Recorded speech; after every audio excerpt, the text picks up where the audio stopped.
ആ സമയത്താണ് ഹബീബായ നബി മുഹമ്മദ് മുസ്തഫ സല്ലല്ലാഹു അലൈഹി വസല്ലമയുടെ അടുക്കലേക്ക് അതാ ദിവ്യബോധനത്തിന്റെ വെളിപാടുമായി റൂഹുൽ അമീൻ മലക്ക് ജിബ്രീൽ അലൈഹിസ്സലാത്തു വസ്സലാം ആഗതനാകുന്നത്. എന്നിട്ട് ഹബീബായ നബി സല്ലല്ലാഹു അലൈഹി വസല്ലമയോട് ആ സമയത്താണ് സൂറത്ത് അവതരിപ്പിക്കുന്നത്. നബിയെ, അങ്ങനെ മരിച്ചു കിടക്കുന്ന മൃതകുടീരങ്ങളുടെ ചാരത്ത് നിന്നിട്ട് മരിച്ചുപോയ ആളുകളെ കുറിച്ച് ഏറ്റവും വലിയ തക്കാസുർ പറയുന്ന അവരുടെ പേരുടെ അഹങ്കാരവും ഊട്ടം കൊള്ളുന്ന അവരോട് ചോദിക്കും, നബിയെ, അൽഹാകുമുത്തകാസുർ ഹത്താ അസ്റതുൽ മഖാബിർ കല്ലാ സൗഫ തഅലമൂന സുമ്മ കല്ലാ സൗഫ തഅലമൂൻ കല്ലാ ലൗ തഅലമൂന ഇൽമൽ യഖീൻ ലതറവുന്ന ജഹീം ثم لترونها عين اليقين ثم لتسألن يومئذ عن النعيم. അല്ലാഹുവിന്റെ തിരുദൂതരോട് പറയാണ്, നബിയെ, ശവകുടീരങ്ങളെ മരിച്ചു പോകുന്നവരുടെ പേരുടെ ഊറ്റങ്ങൾ എന്നവരോട് ചോദിക്കും, നബിയെ, അൽഹാകുമുത്തകാസുർ, ഏതുവരെയാണ് നിന്റെ ഈ അഹങ്കാരം നിലനിൽക്കുക? ഏതുവരെയാണ് നീ ജീവിതത്തിൽ ഇങ്ങനെ നെഞ്ചു വിരിച്ചു നടക്കുക? ഏതുവരെയാണ് നിന്റെ സമ്പത്തിനെ ഈ സന്താനങ്ങളെ പേരുടെ ഊറ്റം കൊണ്ടിട്ട് ആ ധാർമ്മികമായ പാതയിലേക്ക് വിളിക്കുമ്പോ, അവിടേക്ക് ക്ഷണിക്കുമ്പോ, ഞാനാണ് ജീവിതത്തിൽ ഏറ്റവും വലിയവനെന്ന് പറഞ്ഞ അഹങ്കാരത്തോട് ഏതുവരെയാണ് നിന്റെ ജീവിതത്തിന്റെ അഹങ്കാരം നിലനിൽക്കുന്നത്? ഹത്താ അസ്റതുൽ മഖാബിർ, പള്ളിക്കാട്ടിൽ നിന്നെ കൊണ്ടുപോയി അടക്കുന്നവരെ, എന്റെ പള്ളിയുടെ മക്ബറ നീ സന്ദർശിക്കുന്നവരെ, എന്റെ പ്രിയപ്പെട്ട സഹോദരങ്ങളോട് സഹോദരിമാരോട് യഥാർത്ഥത്തിൽ മനുഷ്യന്റെ ജീവിതത്തിന് മാറ്റമുണ്ടാവാൻ, അവന്റെ ഹൃദയത്തിന് പരിവർത്തനത്തിന് അനുരണനങ്ങൾ ഉണ്ടാവാൻ ഇതിനേക്കാൾ വലിയൊരു ചോദ്യമില്ല. ഏതൊരു മനുഷ്യനും അവന്റെ അവസാന ശ്വാസം നിലച്ചിട്ട് അവനെ പള്ളിക്കാട്ടിൽ കൊണ്ടുപോയി മരത്തിൽ കിടക്കുന്ന നിന്റെ കബർസ്ഥാനില് ഏത് സമയത്ത് നിന്റെ കണ്ണുകൊണ്ട് കാണുന്നുവോ അതുവരെ അല്ലാതെ ഏതുവരെയാണ് നിന്റെ ഈ സഞ്ചാരം നിലനിൽക്കുക? ഏതുവരെയാണ് നിന്റെ തീരമാനം നിലനിൽക്കുക? ഏതുവരെയാണ് നിന്റെ ഈ സൗന്ദര്യം നിലനിൽക്കുക? ഏതുവരെയാണ് നിന്റെ ഈ സമ്പത്ത് നിലനിൽക്കുക? ഏതുവരെയാണ് നിന്റെ അധികാരം, നിന്റെ പ്രതാപം, നിന്റെ പ്രൗഢി, നിന്റെ പെരുമ, എല്ലാം ഏതുവരെയാണ്? എല്ലാത്തിനും ഒരവസാനത്തെ ബിന്ദുണ്ടേ, അതാണ് ഹത്താ അസ്റതുൽ മഖാബിർ, പള്ളിക്കാട്ടിൽ നിന്നെ കൊണ്ടുപോയി കബറടക്കുന്നവരെ അതോടെ അവസാനിക്കുന്ന സ്പന്ദനങ്ങളാണ് ശരീരത്തിലുള്ളത്. അതേവരെ അവസാനിക്കുന്ന പ്രതാപമാണ് ജീവിതത്തിലെങ്കിൽ സഹോദരങ്ങളെ, സൂറത്ത് തകാസുർ നമ്മോട് ഓർമ്മിപ്പിക്കുന്നത് ഏത് സമയത്താണോ മരണം വരുന്നതെന്നറിയാതെ, എപ്പോഴാണ് അവനവന്റെ കബർസ്ഥാനിലേക്ക് അവനവനെ സന്ദർശനത്തിന് വേണ്ടി 4 പേരുടെ തോളിലേറി പോകുന്നതെന്നറിയാതെ ജീവിതത്തിന്റെ ഇടയിലൂടെ സഞ്ചരിക്കുമ്പോ എങ്ങനെയാ നിനക്ക് ഈ അഹങ്കാരം നിലനിൽക്കുക? ഏത് സമയത്താണ് നിന്റെ ജീവിതത്തിന്റെ മക്ബറയിലേക്ക് നിന്നെ കൊണ്ടുപോകുന്നതെന്ന് തിരിച്ചറിയാതെ കേവലം ആകസ്മികതയുടെയും യാദൃച്ഛികതയുടെയും നടുവിലൂടെ നടന്നു പോകുന്ന മനുഷ്യ, ഇന്ന് നമ്മൾ രാവിലെ കണ്ടതാണല്ലോ, കോട്ടക്കരങ്ങാടിയിലൂടെ താഴേക്ക് ഇറങ്ങി വരുമ്പോ വലിയൊരു വളവുണ്ട് NH ഹൈവേയിൽ. പലപ്പോഴും പാതിരാ സമയത്ത് അതുവഴി യാത്ര ചെയ്യുമ്പോ ആ സമയത്തൊക്കെ ഞാനിരുന്ന് എന്റെ ഡ്രൈവർമാരോട് പറയാറുണ്ട്, മോനെ മെല്ലെ വണ്ടി ഓടിക്ക്, ഏറ്റവും വലിയ ഇറക്കമാണ്, കൂരിട്ടിലൊരു വലിയ വളവുമാ. ആ വളവിൽ തങ്ങളുടെ കൂട്ടുകാരനെ നെടുമ്പാശ്ശേരിയിലേക്ക് യാത്രയെടുക്കാൻ പോയ 4 പേരുടേതാണ്. 7 പേര് ഇന്നോവയിൽ സഞ്ചരിക്കുമ്പോ മുമ്പിൽ അതാ ടാങ്കർ ലോറി കടന്നു പോകുന്നു. അവിടെ കടന്നു പോകുന്ന കണ്ടെയ്നർ ലോറി ഒരു നിമിഷം ആ ലോറി ഒന്ന് ഓവർടേക്ക് ചെയ്യുന്നു. ലോറിയുടെ മുകളിലിരിക്കുന്ന ടൺകണക്കിന് ഭാരമുള്ള ഭീമാകാരമായ കണ്ടെയ്നർ എതിർവശത്തേക്ക് മറിയുന്നു. അവരേത് സമയത്ത് ഓവർടേക്ക് ചെയ്ത് ആ ലോറിയും ആ വാനും ഒരേ നേരത്തെത്തുമ്പോ ഈ ലോറി ഒരു ഹമ്പിൽ കയറുന്നു. അതിന്റെ കണ്ടെയ്നർ ഇളകി തലത്തോട്ട് ചെരിയുന്നു. ആ ടൺകണക്കിന് കണ്ടെയ്നർ വാഹനത്തിന് മുകളിലോട്ട് വീണപ്പോ എയർപോർട്ടിലേക്ക് യാത്രയാക്കാൻ കൂട്ടുകാരനുമായി പോയവർ ചതഞ്ഞിറഞ്ഞ് വിട പറയുമ്പോ അവരെ വീടിന്റെ ഉമ്മറപ്പടിയിൽ ആളുകൾ കൂടിയിട്ടുണ്ട്. അവരതാ വെള്ളത്തുണിയിൽ പൊതിഞ്ഞ് കിടക്കുന്നുണ്ട്. എന്റെ പ്രിയപ്പെട്ട ചെറുപ്പക്കാരാ, ഏത് സമയത്തും നിന്റെ ജീവിതത്തിലേക്ക് ക്ഷണിക്കപ്പെടാതെ വരുന്ന മരണമെന്ന മഹാമനീഷിയെ നീ ഓർത്തിട്ടല്ലാതെ നിന്റെ ജീവിതത്തിൽ മാറ്റമുണ്ടാവില്ല. ഞാൻ നേരത്തെ പറഞ്ഞല്ലോ, കൊല്ലം ജില്ലയിലെ പരവൂര് കുട്ടിങ്ങൾ ക്ഷേത്രത്തിന് വെടിക്കെട്ടപകടം നടക്കുമ്പോ 114 മനുഷ്യരെ കത്തിക്കരിച്ച് ചാമ്പലാക്ക വെടിക്കെട്ടപകടത്തിന്റെ വാർത്ത കേട്ട് 3ാമത്തെ ദിവസം ഞാൻ ഇവിടെ സന്ദർശിക്കാൻ പോകുമ്പോ തദ്ദേശവാസിയായ ഒരാളിനോട് ആ സമയത്ത് വിവരിച്ചു പറഞ്ഞത്, ഉസ്താദേ, ഞാനിവിടെ തലേ ദിവസം 8 മണിക്ക് വെടിക്കെട്ട് തുടങ്ങി, രാവിലെ 4 മണി വരെ ആ വെടിക്കെട്ട് കാണാൻ ഞാൻ ഇവിടെ ഉണ്ടായിരുന്നു. ഇന്ന് രാവിലെ ആ വെടിക്കെട്ടിന്റെ അപകടം നേരിട്ട് കണ്ട ഒരാൾ എന്റെ വീട്ടിൽ ഇന്ന് രാവിലെ പരവൂരിൽ നിന്നുകൊണ്ട് അവരവിടുത്തെ കഥകൾ പറഞ്ഞു തരുമ്പോ, പൊന്നുമോനെ, നമ്മളൊക്കെ ജീവിക്കുന്നത് എന്തിനാന്ന് ചിലപ്പോ ചില കഥകൾ തോന്നുമ്പോ ചോദിക്കുമ്പോ കേൾക്കാറുണ്ട്. അയാള് പറയാ, 4:30 മണിയാകുമ്പോഴാണ് അപകടം നടക്കുന്നത്. ആ സമയത്ത് 80% കരിമരുന്ന് കത്തി തീർന്നു കഴിഞ്ഞു. 20% കരിമരുന്നാണ് ബ്ലാസ്റ്റ് ചെയ്തത്. 4 മണിയായപ്പോ എന്റെ കൈകൾ പിടിച്ചിട്ട് എന്റെ മോനോട് പറഞ്ഞു, അച്ഛാ, എനിക്ക് വിശക്കുന്നു, ഉറക്കം വരുന്നു. മോനെ, അവസാനത്തെ വെടിക്കെട്ടിന്റെ കലാശക്കൊട്ട് നടക്കാൻ പോവുക, 5 മിനിറ്റ് കൂടി കഴിഞ്ഞിട്ട് പോവാ. അയാള് പറയാ, എന്തിനെന്നറിയില്ല, ദൈവം വന്നെന്നെ നിർബന്ധിച്ചതാണോ എന്നറിയില്ല. എന്റെ മകൻ കൈ വെള്ളിക്കിടന്നിട്ട് കരഞ്ഞിട്ട് എനിക്ക് പോണമെന്ന് പറഞ്ഞപ്പോ എന്റെ മോനൊരു വെള്ളം വാങ്ങിക്കൊടുക്കാൻ 500 മീറ്റർ ഞാൻ അവിടെ നിന്ന് മാറിയില്ല. ആകാശത്തേക്ക് തീപ്പന്തം വാരി വലിച്ചതുപോലെ വെടിക്കെട്ടിന്റെ കരിയും പുകയും ഉയരുമ്പോ 100 കണക്കിന് ആളുകളെ ചിതറിത്തെറിച്ചിട്ട് കൈകാലുകളെ ചിതറിത്തെറിക്കുമ്പോ ആ സമയത്ത് 500 മീറ്റർ ഞാൻ മാറി നിൽക്കുക. ആരാണ് മരണത്തിൽ നിന്ന് എന്നെ വലിച്ചു മാറ്റിയതെന്ന് എനിക്ക് തിരിച്ചറിയാൻ കഴിയുന്നില്ല. ഞാനവിടെ പോയപ്പോ എന്നോട് തൊട്ടടുത്തൊരു കിണറുണ്ട്. ആ ഭാഗത്തേക്ക് പോയപ്പോ ആളുകൾ പറഞ്ഞു, സ്ഥാപേ, അവിടേക്ക് പോകണ്ട. എന്താന്ന് ചോദിച്ചപ്പോ ആ ഭാഗത്ത് വലിയ ദുർഗന്ധമോ, ചിതറിത്തെറിച്ച ഉടലില്ലാത്ത തലയുണ്ട്, തലയില്ലാത്ത ഉടലുകളുണ്ട്, കൈകാലുകളുണ്ട്. എത്രയോ ആളുകളുടെ കൈകാലുകളെ ചിതറിത്തെറിച്ചിട്ട് ആ കിണറ്റിൽ കിടന്ന് മനുഷ്യമാംസം പടുത്തു പോയ വല്ലാത്ത ദുർഗന്ധമോ. ആ വെടിക്കെട്ടിന്റെ ഭാഗത്ത് ഭീമാകാരമായ വെടിക്കെട്ടിന്റെ പുര തകർന്നിട്ട് ഭീമുകൾ കിടക്കുന്നുണ്ട്. അവരെന്നോട് പറഞ്ഞു, ഉസ്താദേ, ആ ഭീമിന്റെ അടിയിൽ 5 മനുഷ്യരാണ് ചതഞ്ഞരഞ്ഞ് കിടന്നത്. ആ ഭീമ് വന്ന ശരീരത്തേക്ക് വീണ് 5 പേര് ചതഞ്ഞരഞ്ഞ് കിടക്കാം. ഫയർഫോഴ്സ് ഉദ്യോഗസ്ഥരായ പ്രശാന്ത് വിട്ടേ ദിവസം ഫേസ്ബുക്കിൽ കുറിച്ചിട്ടത് ഇങ്ങനെ, ഫോൺ വന്നിട്ട് 11 മിനിറ്റ് കൊണ്ട് ഫയർഫോഴ്സ് ദുരന്ത സ്ഥലത്ത് വൈദ്യുതി നഷ്ടപ്പെട്ടിരുന്നു. എന്നും മനുഷ്യമാംസം കത്തിക്കരിയുന്ന ഗന്ധമാണ്. രക്ഷപ്പെടുത്താൻ ഓടിച്ചെല്ലുമ്പോ ആരോ എന്റെ കാലിൽ കെട്ടിപ്പിടിച്ചു വലിക്കുന്നത് പോലെ തിരിഞ്ഞു നോക്കുമ്പോ തകർന്നടിഞ്ഞ ഭീമിന്റെ ഉള്ളിലെ ശരീരം മുഴുവനെ ചതഞ്ഞിരഞ്ഞൊരു ചെറുപ്പക്കാരൻ കാലിൽ പിടിച്ചിട്ട്, സാറേ, എന്നെ വിട്ടിട്ട് പോവല്ലേ, എന്നെ ഉപേക്ഷിച്ചിട്ട് പോവല്ലേ, എന്നെ ഒന്ന് മെല്ലെ ഒന്ന് തിരിച്ചു കിടത്തുമോ, എന്റെ ശരീരം ചതഞ്ഞിരഞ്ഞു പോയെന്നൊരു ചെറുപ്പക്കാരന്റെ കാലിൽ കെട്ടിപ്പിടിച്ചു വിളിക്കുമ്പോ, എടാ ചെറുപ്പക്കാരാ, അതുവരെ അവൻ സ്വന്തമായി തിരിഞ്ഞു കിടന്നവനാണ്. അതേവരെ അവൻ ജീവിതത്തിൽ നെഞ്ചു പിരിച്ചിട്ട് വെടിക്കെട്ട് കണ്ടു നിന്നവനാ. പക്ഷേ ഒരു ഭീമ വന്ന് ശരീരത്തിൽ വീണപ്പോ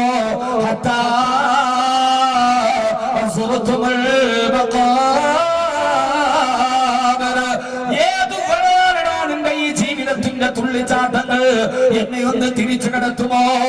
ഓടിച്ചെന്നിട്ട് അയാളെ എടുത്തു മാറ്റ കഥ പറയുമ്പോ ആ ഭീമൊന്ന് മാറ്റാൻ 5 ശരീരങ്ങൾ അകത്ത് നിന്നെടുക്കാൻ ആദ്യത്തെ JCB വന്ന് അനങ്ങുന്നില്ല, രണ്ടാമത്തെ JCB വന്ന് അനങ്ങുന്നില്ല, 3 JCB ഒരേ സമയത്ത് അതിന്റെ ടീറ്റുകളൊന്ന് പിടിച്ചപ്പെടാ ആ ഭീമൊന്ന് കിടന്ന സ്ഥലത്ത് നിന്ന് മെല്ലെ ഒന്ന് അരങ്ങിയെടുക്ക്.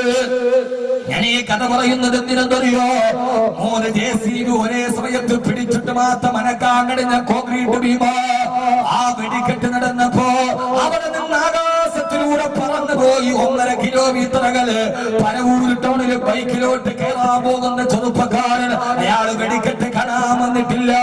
ആ ചെറുപ്പക്കാരൻ ബൈക്കിലോട്ട് കയറാൻ പോകുമ്പോ 3 JCBയുടെ ടീറ്റുകൾ പിടിച്ചിട്ട് അനങ്ങാത്ത കോൺക്രീറ്റ് ഭീമ 1.5 കിലോമീറ്റർ ആകാശത്തിലൂടെ പറന്നു ചെന്ന് നേരെ മെയിൻ റോഡിൽ ടാറിട്ട റോഡിൽ പോയി കുത്തി വീണ് അവിടെ നിന്ന് നേരെ തെറിച്ചിട്ട് എതിരെയുള്ള കടയുടെ ഷട്ടറിൽ കൊണ്ടിട്ട് നേരെ തിരിച്ച് ആ ചെറുപ്പക്കാരന്റെ തല പൊട്ടിച്ച് തകർത്തുകൊണ്ട് പാതു പോകുമ്പോ എന്റെ പ്രിയപ്പെട്ട പെങ്ങളെ, എന്റെ പ്രിയപ്പെട്ട ചെറുപ്പക്കാരാ,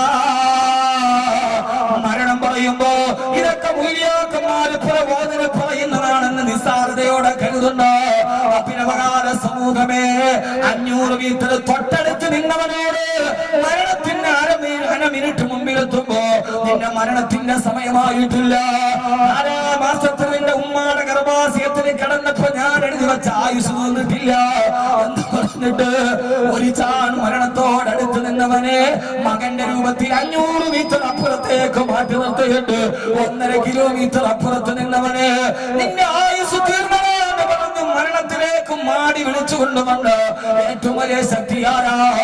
ആ ശക്തിയാണ് ലാ ഹൗല വലാ ഖുവത ഇല്ലാ ബില്ലാഹ്.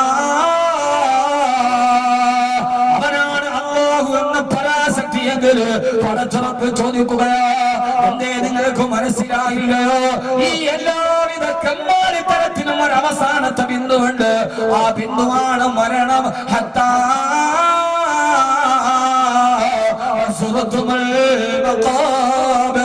പള്ളിക്കാട്ടിൽ നിന്നെ കൊണ്ടുപോയി അടക്കുന്നത് വരെ. അല്ലാഹുവിന്റെ ഖുർആൻ മനുഷ്യനോട് ഇങ്ങനെയാണ് സൂറത്ത് തക്കാത്തുർ അവതരിപ്പിക്കുന്നത്. ഏതുവരെ? എവിടെ പോയാൽ ഇതിനൊരു അവസാനമുണ്ട്. അവസാനം നമ്മുടെ മുമ്പിൽ കാണുന്ന 6 അടി മണ്ണ് ഇതിനപ്പുറത്തോട്ട്. ഇതാണ് സൂറത്ത് തക്കാത്തുറിന്റെ അവതരണ പശ്ചാത്തലം. ഞാൻ വീണ്ടും വീണ്ടും പറയാൻ, വെറുതെ വാദ പറയാനല്ല, ഇനി മരിക്കണവരെ സൂറത്ത് തക്കാത്തുർ മറക്കാൻ പാടില്ല. ഞാൻ പുതിയൊരു പരമ്പരയ്ക്ക് തുടക്കം കുറിച്ചിരിക്കുകയാണ്. 114 പ്രസംഗങ്ങൾ, 114 സൂറത്തുകൾ. അതാവുമ്പോ ജനങ്ങൾക്ക് കുറച്ചുകൂടി പ്രയോജനം കിട്ടും. വലിയ സൂറത്താണെങ്കിൽ ആ സൂറത്തിന്റെ പ്രധാനപ്പെട്ട ചില പ്രമേയങ്ങളുണ്ട്. ഖുർആൻ നമ്മൾ പഠിച്ചാൽ അത്ഭുതപ്പെട്ടു പോകും.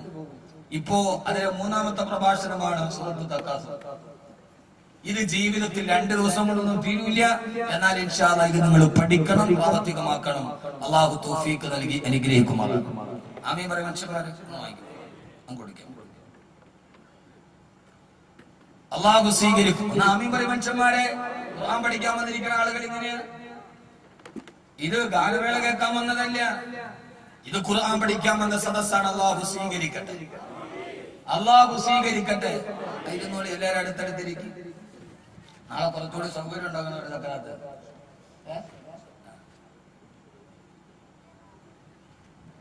അള്ളാഹു ഇത്രയും ചൂടായിട്ട് ഞാൻ ഇന്ന് കത്ത് ചക്കനാഥ് തന്നെ വിളിച്ചപ്പോൾ ഉസ്താദെ ചൂടൊക്കെ അവൻ എന്ത് ചൂട്, അതിനേക്കാളും ചൂടല്ലേ നമ്മള് പറയണം.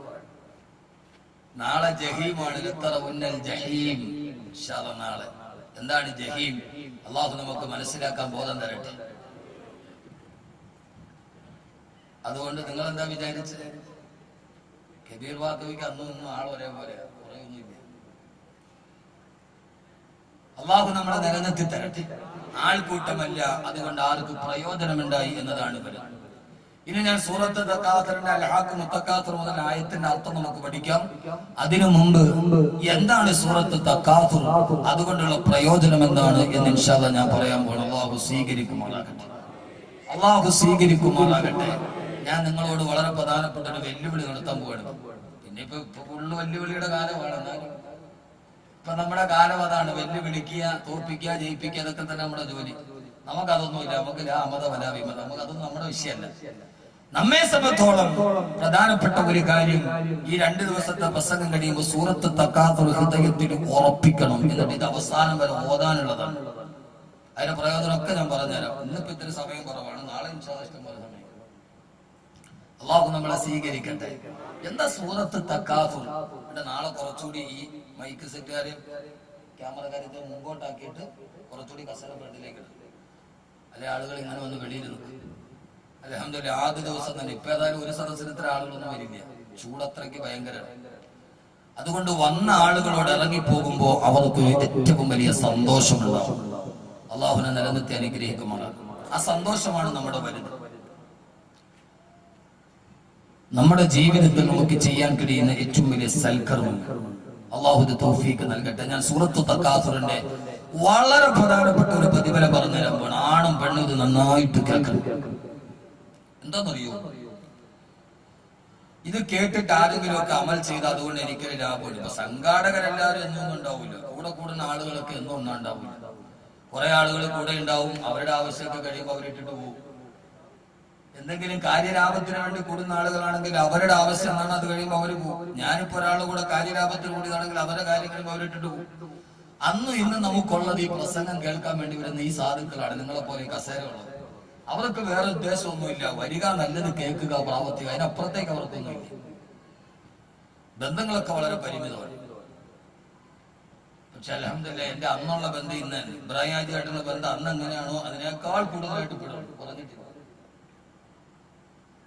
ഗസാലി എന്റെ ആദ്യകാലത്തെ സുഹൃത്താണ്. അന്നും ഇന്നും ഒരേ ബന്ധമുണ്ട്. പിന്നെ ഗസാലി ഇടയ്ക്ക് പരാതി പറയും, ബാക്കി ഇപ്പൊ വലിയ ആളായി ഇപ്പൊ വിളിച്ചതൊന്നും എടുക്കൂല. ആ പരാതി പറയണൊക്കെ ഞാൻ കേട്ടിട്ടുണ്ട്. സ്നേഹം അങ്ങനെ തന്നെയാണ്. പിന്നെ ഫോൺ എടുക്കണ കാര്യം വലിയ പാടാണ്. ചക്കനാഥന്റെ അടുത്ത സുഹൃത്താണ്. അന്ന് ഇന്നും ഒരേപോലെ ഇച്ചിരി കൂടെ കൂടിയിട്ടുള്ളൂ, കുറഞ്ഞിട്ടില്ല. എന്താ പറയാ, ഇച്ചിരി കൂടെ കൂടിയിട്ടുണ്ട്, കുറഞ്ഞിട്ടൊന്നും. പിന്നെ നമ്മളെ സംബന്ധിച്ചോളം നമ്മുടെ ജീവിതത്തിൽ ഏറ്റവും നല്ല വർത്തമാനം നമ്മുടെ നാവ് കൊണ്ട് പറയാമെന്നുള്ളത്. വേറെ ഒന്നും പറയാതിരിക്കുക. വേറെ പലതും നമ്മൾ പലയിടത്തും കേൾക്കും. അപ്പോഴൊക്കെ നമ്മളതിന് മറുപടി പറയാൻ നടക്കാതിരിക്കുക. നമ്മളെ കൊണ്ട് പറ്റുന്ന നന്മകൾ നമ്മൾ ചെയ്യാൻ പോകും. ലോകത്ത് ആരൊക്കെ എന്തൊക്കെ പറഞ്ഞാലും അതിന് മറുപടി പറയും നമ്മുടെ ബാധ്യതയല്ല. അങ്ങനെ പറയൽ തന്നെ ഏറ്റവും വലിയ മൗഢ്യമാണ്. ഞാൻ പറയാറില്ല, പണ്ട് പുലിയും കഴുതയും തമ്മിൽ തർക്കുണ്ടായി. പുലി പറഞ്ഞു ഈ പുലിയുടെ നിറം പച്ചയാണ്. അപ്പൊ കഴുത പറഞ്ഞു അല്ല, പുലിയുടെ നിറം ചുവപ്പാണ്. ഈ പച്ചപ്പുലിയുടെ നിറം പച്ചയാണ് പുലി, അല്ല ഈ പച്ചപ്പുലിയുടെ നിറം ചുവപ്പാണ് കഴുത.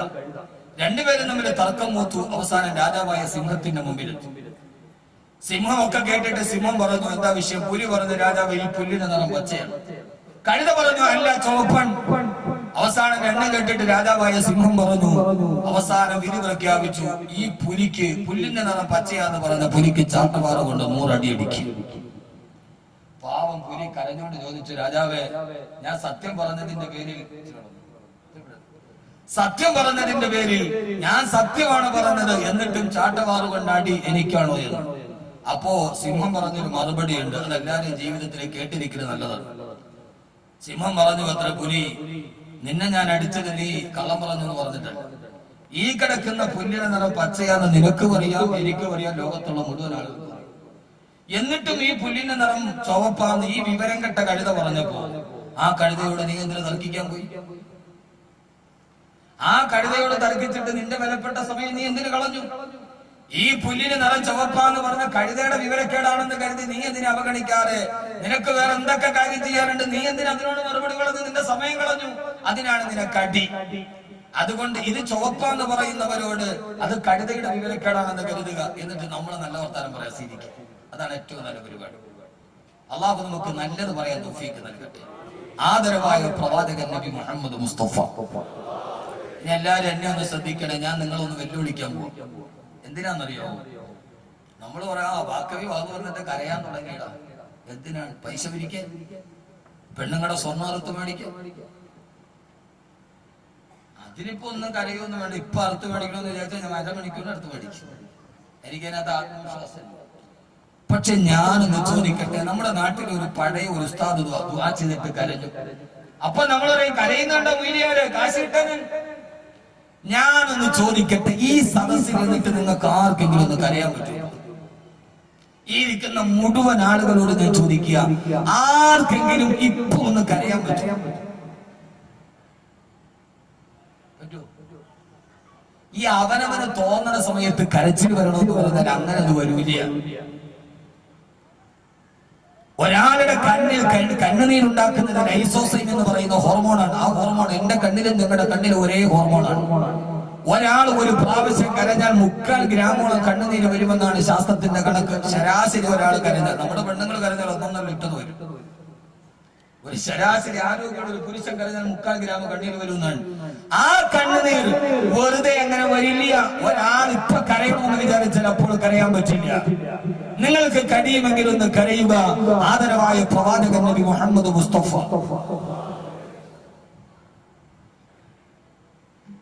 ആ കരച്ചിലിന് നിങ്ങൾക്ക് കിട്ടുന്ന പ്രതിഫലം ചെറിയ പ്രതിഫലവുമല്ല. മഹാനായ ഉമർ ഇബ്നു ഖത്താബ് റളിയല്ലാഹു തആല റിവായത്ത് ചെയ്യുന്ന ഒരു ഹദീസിൽ കാണാം, ഒരു ദിവസം ഹബീബായ നബിയുനാ റസൂലുള്ളാഹ് സല്ലല്ലാഹു അലൈഹി വസല്ലമ അല്ലാഹുവിന്റെ റസൂൽ സുബഹി നമസ്കാരം കഴിഞ്ഞിട്ട് ഞങ്ങളുടെ മുമ്പിൽ ദർസ് എടുക്കുമ്പോൾ ഖുർആനിനെ ഞങ്ങളുടെ മുമ്പിൽ പ്രവാചകൻ പഠിപ്പിച്ചിരുന്ന സാധാരണ സുബഹിക്ക് ശേഷമാ. ആ ഒരു ദിവസം ഹബീബായ നബി സല്ലല്ലാഹു അലൈഹി വസല്ലമ സുബഹി നമസ്കാരം കഴിഞ്ഞപ്പോൾ ഞങ്ങളോട് പറഞ്ഞു, സഹാബ എല്ലാവരും ഒരുമിച്ച് കൂടുക. ഹബീബായ നബിയുടെ മസ്ജിദ് നബവിയിലെ സഹാബത്തുകളായ ഞങ്ങൾ ഇവിടെ ഒരുമിച്ച് കൂടിയിരിക്കുമ്പോ ഹബീബായ റസൂലുള്ളാഹി സല്ലല്ലാഹു അലൈഹി വസല്ലമ അന്നത്തെ ദിവസം ഞങ്ങളുടെ മുമ്പിൽ സൂറത്തു തകാസുർ പാരായണം ചെയ്തു. അൽഹാകുമു തകാസുർ ഹത്താ സുറത്തുൽ മഖാബിർ. ഏതുവരെയാണ് നിങ്ങളുടെ ഈ ജീവിതത്തിന്റെ അടയാളങ്ങൾ നിലനിൽക്കുക? അവനവനെ കൊണ്ടുപോയി 6 അടി മണ്ണിൽ അടക്കം ചെയ്യപ്പെടുന്നത് വരെ. അതോടെ നിന്റെ ജീവിതത്തിന്റെ എല്ലാം അവസാനിച്ചില്ല മനുഷ്യ. ഈ സൂറത്ത് ഓതിയിട്ട് ഹബീബായ നബി തങ്ങൾ പറഞ്ഞു, സഹാബാ ഫമന ബകാ ഫലഹുൽ ജന്നാ. ഈ സൂറത്ത് തകാസുർ കേട്ടിട്ട് ആരെങ്കിലും കരഞ്ഞാൽ, എന്നെ ഈ ബമ്മേനാട് കേൾക്കാനറ്റ ഒരു ആടിനോടും പെണ്ണിനോടും അങ്ങകലേന്ന് വന്ന കരളിന്റെ കച്ചനമായ എന്റെ പ്രിയപ്പെട്ട യുവാക്കളോടും ഞാൻ വെല്ലുവിളിക്കുന്ന ഏത് കാര്യത്തിലാണെന്നറിയോ? ഈ സമയത്ത് നിന്റെ സദസ്സിലിരുന്നിട്ട് സൂറത്ത് തകാസുർ ഓതിട്ടൊന്ന് കരയാ. ഈ പ്രസംഗം എന്റെ പ്രസംഗം കേൾക്കുന്ന ഏതെങ്കിലും ഒരാളുടെ കണ്ണിന്റെ ഉള്ളിൽ ഒരു തുള്ളി കണ്ണുനീരിപ്പോ വന്നാൽ അതിന്റെ അർത്ഥം അവന്റെ ഹൃദയത്തിൽ വല്ലാത്ത ഈമാനുണ്ടെന്നാ ഹബീബായ നബി സല്ലല്ലാഹു അലൈഹി വസല്ലമ പറയാ. സൂറത്ത് തകാസുറിന്റെ അർത്ഥം അറിഞ്ഞിട്ട് ഫമന ബകാ, ആരെങ്കിലും ഒന്ന് കരഞ്ഞാൽ ഫലഹുൽ ജന്നാ, അവന് സ്വർഗമുറപ്പാണ്, അവന് സ്വർഗമുറപ്പാണ്, അവന് സ്വർഗമുറപ്പാണ്. നിങ്ങളൊന്ന് ചിന്തിച്ചു നോക്കുക. അല്ലാഹു നമുക്ക് വാഗ്ദാനം ചെയ്ത സ്വർഗം കിട്ടുന്നത് ഏതമലിട? കോടികൾ സദഖ ചെയ്യാനല്ല. ഏറ്റവും നിസ്സാരമായ ചെറിയ പ്രവൃത്തി നമ്മളെ കൊണ്ട് ചെയ്യാൻ കഴിയുന്ന, ഈ പ്രസംഗിക്കുന്ന എനിക്കും കേൾക്കുന്ന നിങ്ങൾക്കും ഈ സദസ്സിലിരുന്ന് ചെയ്യാൻ കഴിയുന്ന സൂറത്ത് തകാസുറിന്റെ അർത്ഥം അറിയുമ്പോ അതോ തൊട്ടൊന്ന് കരഞ്ഞാൽ നിങ്ങൾക്ക് സ്വർഗമുറപ്പാ. എന്നെ കേൾക്കുന്ന സഹോദരങ്ങള്, ആർക്കെങ്കിലും ഒന്ന് കരയാൻ പറ്റോ? ഞാനെന്ന് ചോദിക്കട്ടെ, കബീർ വാക്കവി പ്രസംഗിച്ചിട്ട് കരയുമ്പോ, അതല്ലെങ്കിൽ പള്ളിയിലെ ഖതീബ് 27-ാം രാവിലെ ദുആ ചെയ്തിട്ട് കരയുമ്പോ, അതൊക്കെ കള്ളക്കണ്ണീരാ, അതൊക്കെ അവരുടെ തട്ടിപ്പാണ് വിലയിരുത്തുന്നവരോട് ഞാനൊന്ന് ചോദിക്കുകയാ, കരയാൻ പറ്റുമോ? പൊന്നുമോളെ, പൊന്നുമോളെ, നിനക്കൊന്ന് കരയാൻ പറ്റുമോ? എങ്ങനെയാ കരയേണ്ടതെന്നറിയോ? എന്റെ നിങ്ങളുടെ ഈ കണ്ണിൽ ഒരേ ഹോർമോണാണ്, ലൈസോസൈം എന്ന ഹോർമോൺ. ഒരേ കണ്ണുകളാ. ശാസ്ത്രം പറയുന്ന ലൈസോസൈം എന്ന ഹോർമോണിൽ നിന്ന് കണ്ണുനീരുണ്ടാകണമെങ്കിൽ അവന്റെ ഹൃദയത്തിലെ സങ്കടം എന്ന വികാരം ഉണ്ടാവണം. ആ വികാരം ഹൃദയത്തെ തട്ടുമ്പോഴാ കണ്ണുനീര് വരിക. ഞാനൊന്ന് ചോദിക്കട്ടെ, എന്റെ പ്രിയപ്പെട്ട സഹോദരങ്ങളെ, നമ്മളെ കൊണ്ടുപോയി കബറിലടക്കുന്ന സന്ദർഭമാണ് സൂറത്ത് തകാസുർ പറയാ.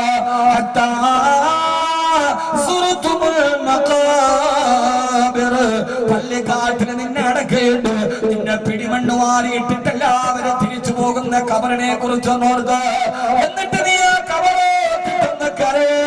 എന്നാ നിനക്കല്ലാണ്ട് സ്വർഗമുറപ്പാ. ഒന്ന് കരയാൻ കഴിയോ കുഞ്ഞുങ്ങളെ? പണ്ടൊക്കെ ഞാൻ കോടിക്കണക്കിന് രൂപ പ്രസംഗിച്ചിട്ട് പിരിക്കുമ്പോ നിങ്ങളോട് ലക്ഷക്കണക്കിന് രൂപ ചോദിക്കാറുണ്ട്. ഇപ്പൊ വാക്കവി ചോദിക്കുന്നത് 1 ലക്ഷം രൂപ സദഖ തരുന്നതാണെന്നല്ല, ഒരു വളവൂരിയിട്ട് തരുന്നതാണെന്നല്ല. ഈ സദസ്സിലൊന്ന് കരയാൻ കഴിയുന്നതാരാ? അവനവന്റെ കണ്ണിലൂടെ ഇത് കേട്ടിട്ടൊന്ന് കണ്ണുനീര് വന്നാ അവനവന്റെ മയ്യത്ത് കൊണ്ടുപോയി കബറിലിട്ട് മൂടിയിടുന്നൊരവസ്ഥ കണ്ട എന്റെ പൊന്നു സഹോദരങ്ങളെ, ഞാൻ ഇവിടേക്ക് വന്ന് എടപ്പള്ളി എത്തുമ്പോ അവിടെ വല്ലാതെ ട്രാഫിക് ബ്ലോക്കാണ്. 1.25 മണിക്കൂറാണ് വൈറ്റില മുതൽ എടപ്പള്ളി വരെ. അപ്പോഴൊക്കെ ഇബ്രാഹിം ആദ്യം വിളിക്കുന്നുണ്ട്, എവിടെ എത്തി ഭക്ഷണത്തിനെത്തില്ലേ? അപ്പോൾ ഞാൻ 1 മണിക്കൂർ മുമ്പ് വിളിച്ചപ്പോഴും പറഞ്ഞു ഞാൻ എടപ്പള്ളിയിലാ. 1 മണിക്കൂർ കഴിഞ്ഞ് വീണ്ടും വിളിച്ചു, കാണാതെ ആ സ്നേഹവാത്സല്യത്തോടെ എവിടെ എത്തി? അപ്പോഴും ഞാൻ പറഞ്ഞു എടപ്പള്ളി കഴിഞ്ഞതേയുള്ളൂ. 1 മണിക്കൂർ കൊണ്ട് എടപ്പള്ളിയിലാ. അവിടെ ട്രാഫിക് ബ്ലോക്കിൽ കിടക്കുമ്പോ പെട്ടെന്ന് ഞാൻ മൊബൈൽ ഒന്ന് ഡാറ്റ ഓൺ ചെയ്തിട്ട് ഫേസ്ബുക്ക് നോക്കി, എന്താ പുതിയ വാർത്തകൾ പ്രസംഗിക്കാൻ പോവുകയല്ലേ? അപ്പോഴാണ് കോട്ടക്കല്ലിൽ നടന്ന അപകടത്തിന്റെ വീഡിയോ കാണുന്നത്. ഇന്നോവയില് സഞ്ചരിച്ചു പോകുന്ന ഒരേ സമയത്ത് ഇന്നോവ ചേർത്തെത്തുമ്പോ ടാങ്കർ ലോറി അതാ വല്ലാതെ ആ ഒരു ലോറി കണ്ടെയ്നർ പോയി അമ്പിലോട്ട് കയറുമ്പോ കണ്ടെയ്നർ നേരെ വാഹനത്തിലേക്ക് മറിയുന്നു. പോയവരെ യാത്രയേക്കാൻ വെള്ളത്തുണി വരുന്നു. ആ സമയത്ത് ഞാൻ ഇടത്തോട്ടും വലത്തോട്ടും നോക്കുമ്പോ എടപ്പള്ളി ടോളിന്റെ ഭാഗത്ത് നീണ്ടു നീന്ന് വാഹനങ്ങളുടെ നിരയുണ്ട്. എന്റെ വാഹനത്തിന്റെ മുൻഭാഗത്ത് കണ്ടെയ്നർ ലോറി കിടക്കുന്നുണ്ട്. ഞാൻ ഒത്തുപോയി, അല്ലാ ഉമ്മാന്റെ ഗർഭാശയത്തിൽ, എന്റെ ഉമ്മാന്റെ ഗർഭാശയത്തിൽ ഞാൻ കിടക്കുമ്പോ 4 മാസം പ്രായമുള്ളപ്പോ നീ എഴുതി വെച്ച എന്റെ ആയുസ് ഒരു നിമിഷം കണ്ട് അവസാനിക്കുമോ? ആ സമയത്ത് ഞാൻ എന്റെ പൊന്നുമക്കളോട് അത് പറയാൻ വീട്ടിൽ നിന്നിറങ്ങുമ്പോ എപ്പോഴാണ് വരുന്നതെന്ന് കെട്ടിപ്പിടിച്ചു ചോദിച്ചിട്ട് അവളുടെ ഭാഷയിൽ എന്നോട് വാപ്പ എപ്പോ വരുമെന്ന് കെട്ടിപ്പിടിച്ചു മുത്തം നിറന്ന് എന്റെ 3 വയസ്സുകാരിയെ ഇറങ്ങി വരുമ്പോ കിണുങ്ങി കരഞ്ഞുകൊണ്ട് വാപ്പ പോവണ്ടെന്ന് പറഞ്ഞിട്ട് ഉമ്മാന്റെ ഒക്കത്തേക്ക് മുഖം വിളിച്ച് കരഞ്ഞവള്, ഇതാർക്കാണ് നീ വിധിക്കുന്നതെന്നറിയില്ലല്ലോ. നാളെ മറ്റൊരവസ്ഥയിൽ അഹമ്മദ് കബീറിനെ കുറിച്ച് കേട്ട പണച്ചറപ്പ് നമ്മളെ കാത്തുരക്ഷിക്കട്ടെ. വീട്ടില് കാത്തിരിക്കുന്ന ഭാര്യ മക്കളുടെ മുമ്പിൽ ചേതനയേറ്റ മയ്യത്ത് ചെല്ലുമ്പോ ആ സമയത്തിന്റെ ശരീരത്തിൽ കെട്ടിപ്പിടിച്ചിട്ട് എന്റെ ഭാര്യ പൊട്ടിക്കറിയുമ്പോ, എന്റെ പൊന്നുമക്കള് പൊട്ടിക്കറിയുമ്പോ ആ സമയത്തിന്റെ മക്കളോട് പൊന്നുമക്കളെ നിങ്ങളുടെ വാപ്പ എവിടെ, നിങ്ങളുടെ വാപ്പ നിങ്ങളെ ഇട്ടിട്ട് പോയോന്ന് ചോദിക്കുമ്പോ ഇല്ല മോളെ, ഇല്ല, നിങ്ങളുടെ വാപ്പ പോയാലും നിങ്ങളുടെ വാപ്പ നിങ്ങൾ വരുന്നത് കാത്തിട്ടിരിക്കുന്നൊരു ലോകമുണ്ട്.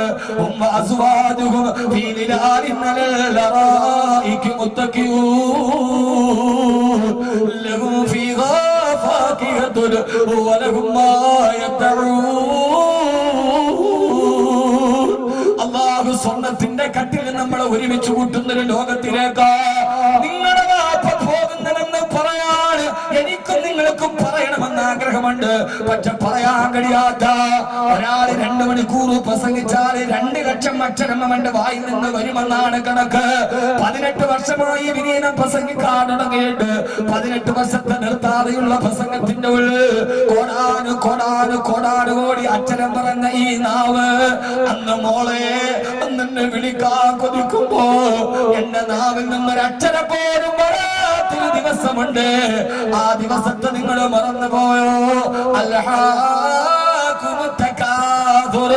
എന്തേ നിങ്ങളെ കബറിനെ മറന്നുപോയോ എന്ന് ഖുർആൻ ചോദിക്കുമ്പോ ഈ ആയത്ത് കേട്ടിട്ട് ആരെങ്കിലും ഒന്ന് പൊട്ടിക്കരഞ്ഞ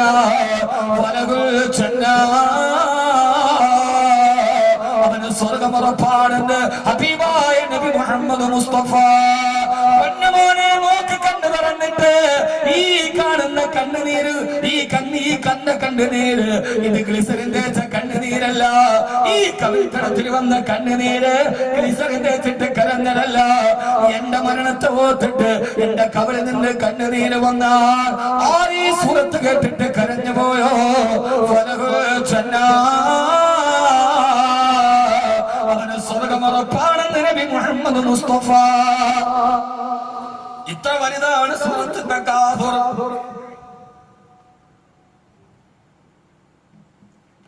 അല്ലാഹു നമുക്ക് ഈ കണ്ണുനീര്, ഈ തുടക്കണ കണ്ണുനീര് ഗ്ലിസറിൻ വെച്ചിട്ട് കരഞ്ഞതല്ല. ആ സമയത്ത് അവന്റെ ഹൃദയത്തിൽ അവന്റെ ഓർമ്മകൾ അപ്പോഴേ കരയാൻ പറ്റും. ഇവരൊക്കെയാണ് പറഞ്ഞു പഠിക്കണ്ട നമ്മൾ. അത് ആ കരച്ചില് പൊട്ടക്കരച്ചിലാണ് നമ്മളെ പറഞ്ഞു പഠിക്കണ്ട. അത് നമ്മുടെ വേണ്ടാത്തരവാണ്. സാധുക്കളായ സൂഫികളിൽ നിന്ന് കരയും. ആ കരച്ചിൽ മറ്റുള്ളവരെ കടുപ്പിക്കാനുള്ള കരച്ചിലാണ് നമ്മൾ കരുതണ്ട. അത് നമ്മുടെ വിവരക്കേടാണ്. നിങ്ങളൊന്ന് കരഞ്ഞാ മതി. സൂറത്ത് തക്കാത്തത് കേട്ടിട്ട് നിങ്ങൾക്ക് സ്വർഗം ഉറപ്പാണ്. ഇത് കേട്ട സഹാബത്ത് ഇനി കരയാൻ പറ്റാത്തവർ വിഷമിക്കണ്ട. ചിലര് കരയും, ചിലര് കരയില്ല. എന്നെ സംബന്ധിച്ചോളം ഈ വലിയ വർത്താനം പറയണമെങ്കിൽ ഞാൻ പെട്ടെന്ന് കരയണ ആളാ. പെട്ടെന്ന് കരച്ചു കഴിയും. എന്ന ആളുകൾ എന്നെ കുറിച്ച് പറയണ നേരെ തിരിച്ചാണ്.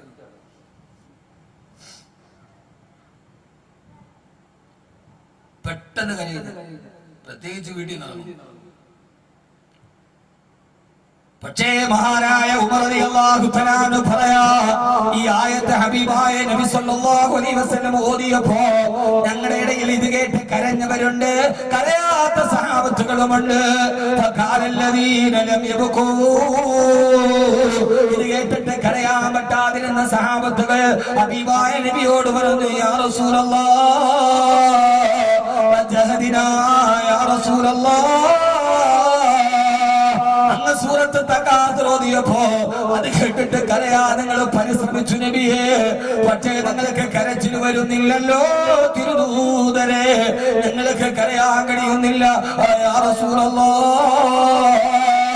ആ സമയത്താണ് അതുകൊണ്ടാണ് സൂറത്ത് തക്കാസുർ കേട്ടിട്ട് ഹൃദയത്തിൽ വേദനയുണ്ടായാലും കണ്ണുനീര് വെളിയിലേക്ക് വരാത്തവരോട് ഹബീബായ നബി സല്ലല്ലാഹു അലൈഹി വസല്ലം പറഞ്ഞു സഹാബാ ഹബീബായ നബി തങ്ങൾ പറഞ്ഞ് കരയാത്ത സഹാബത്തിനോട് ഈ സൂറത്ത് തക്കാസുർ കേട്ടിട്ട് നിങ്ങൾക്ക് കരയാൻ കഴിഞ്ഞില്ലെങ്കിൽ നിങ്ങൾ കരയുന്നത് പോലെ അഭിനയിക്കണേ. കരയുന്നത് പോലെ അഭിനയിച്ചുകൊണ്ടല്ലാതെ ഈ സൂറത്ത് നിങ്ങളുടെ ജീവിതത്തിൽ പാരായണം ചെയ്യാൻ പാടില്ല. അങ്ങനെ കരയുന്നത് പോലെ ഹൃദയത്തിൽ കണ്ണുനീര് വരുന്നത് പോലെ ഓതേണ്ട സൂറത്താണ് അൽഹാകുമുത് തകാസുർ ഹത്താ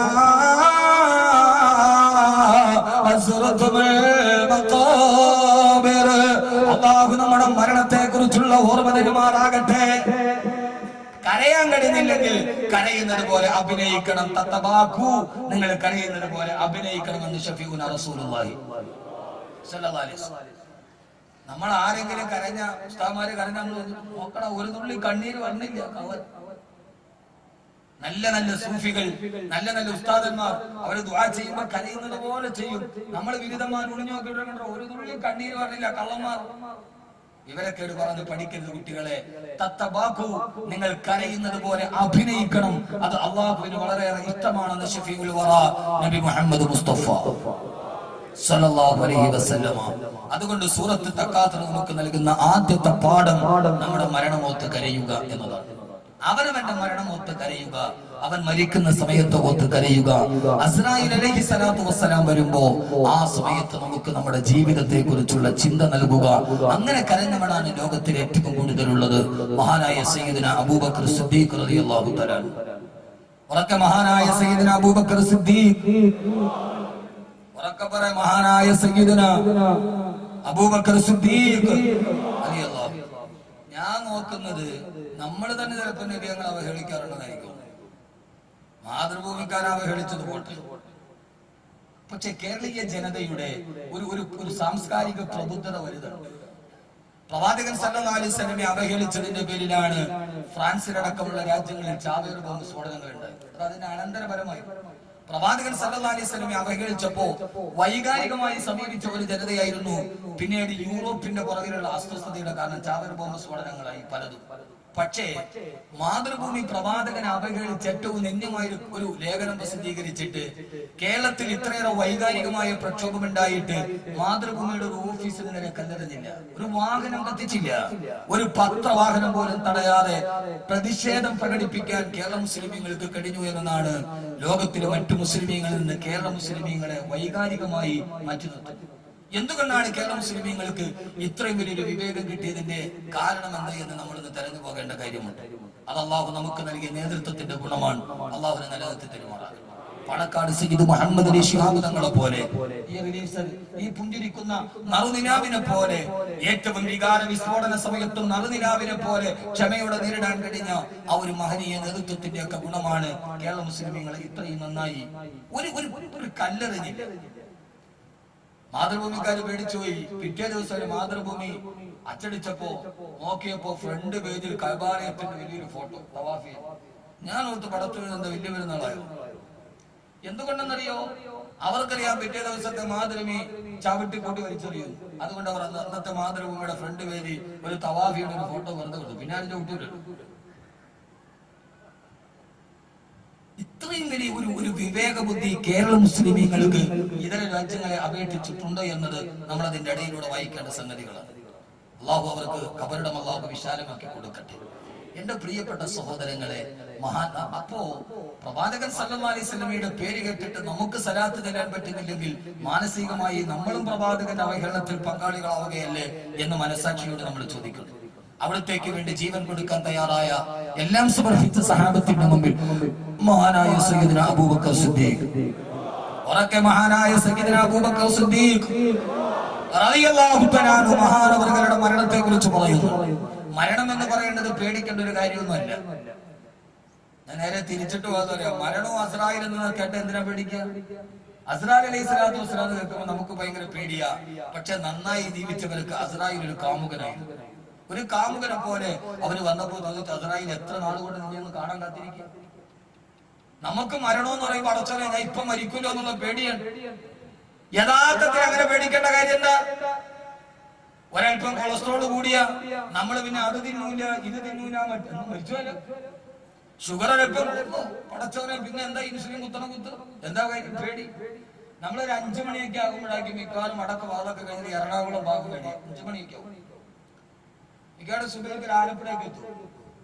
ആ സമയത്ത് കാണുമ്പോ എടപ്പള്ളി ഇപ്പുറത്തെ പോക്കറ്റ് റോഡിൽ കൂടെ ഭാര്യയും ഭർത്താവും കൂടി ഇങ്ങനെ ഒന്ന് ചോടന കാണാം. ഒരു 4-4:30 മണിക്ക് എഴുന്നേറ്റിട്ട് ഈ നെയ്ക്കുമ്പളങ്ങൾക്ക് കയ്യും കാര്യം വെച്ചമാര് ഓട്ടം വേണം. ടാർവി ഉരുട്ടി പോകാന്ന് തോന്നുന്നു ഒന്നിന്റെ പുറകെ ഒന്നായിട്ട്. എന്താ സംഭവം? സംഭവം ഒന്നുമല്ല. സംഭവം ഡോക്ടർ പറഞ്ഞു കൊളസ്ട്രോൾ കൂടുതൽ, അറ്റാക്ക് വരാൻ സാധ്യതയുണ്ട്, മരിക്കാൻ സാധ്യതയുണ്ട്. നമ്മൾ ഒരിക്കലും ഉറങ്ങാത്ത പറവൂര് വെടിക്കെട്ട കൂടെ 4 ഒന്നിച്ചു പൊട്ടിയ എഴുന്നേക്കാത്ത ഉറക്കത്തിൽ നിന്ന് നമ്മൾ കൃത്യമായി എഴുന്നേക്കും, നടക്കും. എന്നാൽ ആ ഒരു നടപ്പ് നേരെ സുബൈക്ക് പള്ളിയിലേക്ക് പോയി. അവിടെ ഏറ്റവും വലിയ എക്സസൈസ് ഉണ്ട്. പോയി നിങ്ങൾ തണുത്ത വെള്ളത്തിൽ കഴുകി എന്നിട്ട് 90 ഡിഗ്രി അങ്ങ് നിവർന്ന് നിൽക്ക്. എന്നിട്ട് നേരെ 45 ഡിഗ്രിയിലേക്ക് പോകും. വീണ്ടും തിരിച്ച് 90 ഡിഗ്രി, വീണ്ടും തിരിച്ച് 0 ഡിഗ്രി, 0 ഡിഗ്രിയിൽ നിന്ന് വീണ്ടും 45 ഡിഗ്രി. ലോകത്തിലെ ഏറ്റവും നല്ല വ്യായാമം പഠിപ്പിച്ചു തന്നു അല്ലാഹു സുബ്ഹാനഹു വ തആല. ചെയ്യാൻ നമ്മൾ ഒരുക്കല്ല. നമ്മൾ റോഡ് മേൽ ഇങ്ങനെ ഓടാൻ നമ്മളൊരു മിടുക്കട്ട്. എന്താ പ്രശ്നം? മരിക്കുമെന്ന് ഡോക്ടർ പറഞ്ഞു. യഥാർത്ഥത്തിൽ മരണം പേടിക്കേണ്ട ഒരു കാര്യമാണ്. ആണോ ആണോ സഹോദരങ്ങളെ? എന്താ മിണ്ടായിരിക്കുക? മരിച്ചു എന്ന് പറഞ്ഞാൽ പേടിക്കേണ്ട കാര്യമുണ്ടോ? ഇല്ല. കാരണം മരണം കഴിഞ്ഞിട്ടല്ലേ ഏറ്റവും സുഖമുള്ളത്. പിന്നെ അവിടെ കടവില്ല, ബിസിനസ് താഴോട്ട് പോയിന്നില്ല, മേപ്പോട്ട് പോയിന്നില്ല, സാമ്പത്തിക പ്രതിസന്ധി ഇല്ല, ക്രൈസിസ് ഇല്ല, ഭാര്യയുടെ ശല്യമില്ല, ഒരു പ്രശ്നവും. എന്താ ഉള്ളത്? ഒന്നുമില്ല. സുഖമായിട്ട് ഉറങ്ങാൻ കഴിയുന്ന ലോകമല്ല. സ്വർഗമാണ്. ഇവിടെ പറ്റുമോ? ഭാര്യയുണ്ടോ? സുഖമായിട്ട് ഉറങ്ങാൻ പറ്റുമോ? ആദമിനെ ആദ്യം പഠിപ്പിച്ച അള്ളാഹു ആദം ഒറ്റയ്ക്ക് നടന്നപ്പോ പെണ്ണിനെ സൃഷ്ടിക്കാൻ തീരുമാനിച്ചു. ആദം നബി ഗാഠനിദ്രയിലേക്ക് പോയി എന്നാണ്. ഗാഠനിദ്ര. ആ നിദ്രയിൽ മാറിയിൽ നിന്നാണ് പെണ്ണിനെ സൃഷ്ടിച്ചത്. യഥാർത്ഥത്തിൽ ആണ് ഗാഠനിദ്രയിൽ ഉറങ്ങിയിട്ടുണ്ടെങ്കിൽ അത് പെണ്ണിനെ സൃഷ്ടിക്കുന്നതിന് മുമ്പാണ്. പിന്നെ ആണ് ഗാഠനിദ്രയിൽ ഉറങ്ങിയിട്ടില്ല. അന്ന് പെണ്ണിനെ സൃഷ്ടിച്ചിട്ടില്ല. വാരിയിൽ ഊരിട്ട് പോലും അറിയാത്ത ഗാഠനിദ്രയായിരുന്നു. പിന്നെ ആ പടത്തിന് ശേഷം പിന്നെ ഉണ്ടായിട്ടില്ല. യഥാർത്ഥത്തിൽ സ്വർഗത്തിൽ ഇതൊന്നും ഇല്ലല്ലോ. അവിടേക്ക് പോകാനുള്ള കവാടം മരണമാണെങ്കിൽ ഞാൻ പറയാണ്, അസ്രായിലിനെ ഒത്തിട്ട് പേടിക്കണ്ട. അസ്രായിലിനെ കാമുകാന്ന് വിളിച്ച ആളുകളുണ്ട്. ഞാൻ എത്ര നാൾ കൊണ്ട് നിന്നെ ഒന്ന് കാണാൻ, എത്ര നാൾ കാത്തിരുന്നു ഒന്ന് കാണുവാൻ. ഇത് 4 മണിക്ക് റോട്ടി കണ്ട പെണ്ണിനെ നോക്കിയിട്ട് പാടിയവരല്ല സഹാബത്തുകൾ. മഹാനായ ഹുദൈഫ റളിയല്ലാഹു തആല സക്കറാത്തിന്റെ വേദനയിൽ കിടക്കുകയാ. മഹാനായ അസ്രായീൽ അലൈഹിസ്സലാത്തു വസ്സലാം റൂഹ് പിടിക്കാൻ വന്നപ്പോ ഹുദൈഫ ഇബ്നു യമാൻ റളിയല്ലാഹു തആല പറഞ്ഞുവത്രേ, ഹബീബുന ജാഇല ഫഖാ. ഞാൻ ഇതേവരെ കാത്തിരുന്ന എന്റെ കൂട്ടുകാരൻ വന്നല്ലോ. അസ്രായീലെ സ്വാഗതം, ഹബീബ് ഹബീബ് ഹബീബ്. ആരാ വിളിക്കുന്നത്? അസ്രായീൽ അലൈഹിസ്സലാത്തു വസ്സലാമിനെ. മഹാനായ ഹുദൈഫ ഇബ്നു യമാൻ റളിയല്ലാഹു തആല, എന്റെ പ്രിയപ്പെട്ട ചെറുപ്പക്കാരാ, അവരുടെ കാമകൻ അസ്രായീൽ അലൈഹിസ്സലാത്തു വസ്സലാമായിരുന്നു. ഹബീബുന ജാഇല ഫഖാ.